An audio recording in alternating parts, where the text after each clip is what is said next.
यह भारत का वो कुंड है जहां भगवान परशुराम ने अपनी मां की हत्या करने के बाद अपने हाथ से चिपकी हुई कुल्हाड़ी से मुक्ति पाई थी। यह कहानी है महान ऋषि जमदग्नि और उनकी पत्नी पतिव्रता रेणुका की। कहते हैं रेणुका हर दिन नदी से कच्चे घड़े में पानी लाती थीं और उनके सतीत्व के बल से वह घड़ा टूटता नहीं था। उनके 5 पुत्र थे जिनमें सबसे छोटे थे विष्णु अवतार परशुराम। एक दिन रेणुका ने नदी में कुछ गंधर्वों स्वर्ग के संगीतकार को जल क्रीड़ा करते देखा। उन्हें देखकर एक पल के लिए उनका मन मोह में पड़ गया और उसी क्षण उनके सतीत्व का बल टूटा और कच्चा घड़ा टूट गया। जब वो आश्रम लौटी तो ऋषि जमदग्नि ने अपने योग बल से जान लिया कि उनका मन भटक गया था।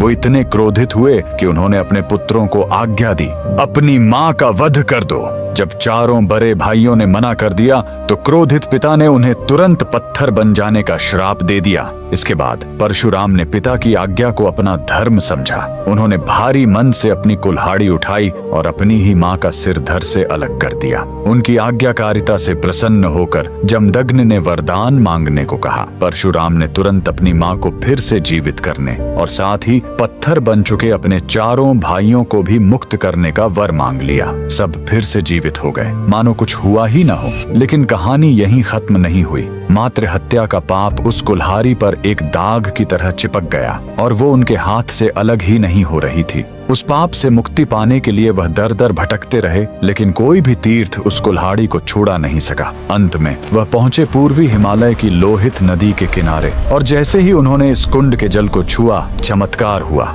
कुल्हाड़ी अपने आप उनके हाथ से छूट गई। यही पवित्र स्थान आज अरुणाचल प्रदेश में परशुराम कुंड के नाम से जाना जाता है। आज भी हर साल मकर संक्रांति पर हजारों श्रद्धालु यहाँ इस विश्वास के साथ डुबकी लगाने आते हैं कि यह कुंड उनके सारे पापों को धो डालता है, ठीक वैसे ही जैसे इसने स्वयं भगवान परशुराम को पाप मुक्त किया था। भगवान परशुराम को दिल से मानने वाले सभी भक्त कमेंट्स में जय परशुराम जरूर लिखें।